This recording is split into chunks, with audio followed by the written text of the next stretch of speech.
Good day all, welcome to Obed Farm. Well, as you can see, we are now harvesting our tomatoes. The tomatoes have ripened. These ones have given us quite a challenge to get to where they are. We also wanted to try to make sure that they were rain fed. They are now actually being rain fed. So this has been, but they've given us quite a hassle to get to this point. But at least we are now getting tomatoes that we are harvesting. As you can see, some here which are still green, but this is, we've already started the second harvest of these tomatoes, and they are actually doing well for us during the rainy season. We did not stack them.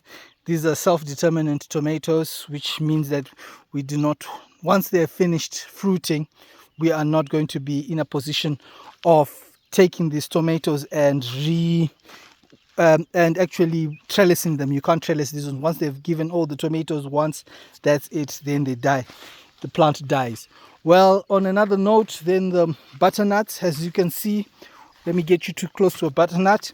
They have started flowering. Other places they're flowered, others there's actually some fruits, so there is fruiting at the same time flowering, which is actually quite nice that we have two lines which have got the butternut. So again, this is being rain fed, and we're also seeing the challenges of rain feeding butternut because there's also a lot of diseases that seem to attack them, and as you can see, they shrivel this like this kind of a disease. This means that this one is no use anymore. You cannot use it. It is actually, as you can see, it is breaking up. So these are the few challenges that we do have, and mainly this is the two crops that we have planted. The other one here is okra. This is just for the person who was staying here. They wanted some okra, so they will get a bit of okra from there.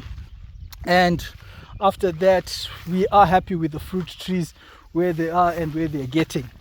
Then over here we planted banana grass. This is banana grass that we planted. We are now happy that it's now starting to shoot.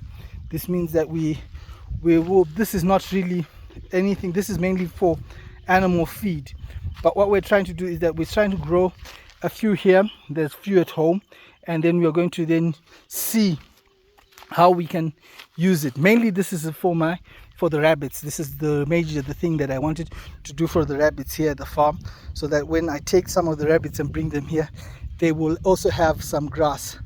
Well, as I said, this year we didn't farm anything this side, so there's nothing really to talk about.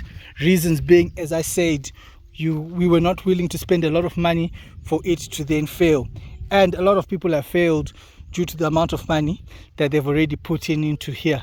So always, yes, someone asked me, why is my farm not looking so appetizing that everything needs to be green? No, the reason why it is because you can spend a lot of money into, I could have planted this whole area maize, but the chances of that maize reaching to the stage of being harvested was going to be next to zero. So why waste time? Just leave the grass to grow. Why I'm leaving the grass to grow is because also I'll leave the cattle to then consume that grass. So it is not about having a farm and being able to utilize the whole piece of land.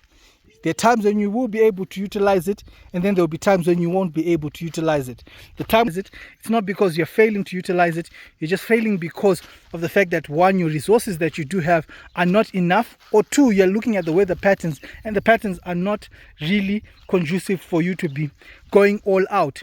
Three, things have actually become so expensive here in Zimbabwe that just trying to plant or trying to grow crops is more like just me waiting and actually just going to go buy the maize. I'd rather go buy the maize than actually farm it, because sometimes it's actually cheaper to buy the maize than to farm it. So there are things that a person can and cannot do, and we all need to just be able to say to ourselves, can you do it, or do you have the funds available to do it?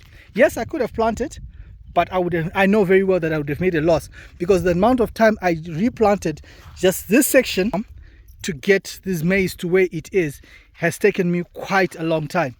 I've actually spent more. Normally this place should not be more than 10 kgs, but I've already spent close to about 15 to 20 kgs of maize just to be by replanting and planting, due to the fact of us failing to get the maize to where it needs to be. So it is not always the same thing whereby we always say to ourselves, this is what is, it's very simple. No, it is complicated when it comes to farming. Farm what you can at the beginning.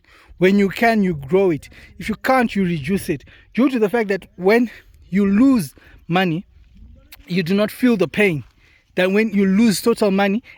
Normally that's what happens to a lot of farmers. They farm so big, and once they fail, they never come back, because you would have invested everything you have into just making sure that that crop is there. So this grass that you all see here, yes, last time I was showing you whereby it was all full of maize. This time, no, not even, because it is not that I do not have the capital, but I believe that there is not enough rain for us to grow all this place maize. So, well, I've answered that person who wanted to know about the maize. That is really what is going on the maize side. Well, thank you very much for watching. Thank you for subscribing. Until next time, have a good day.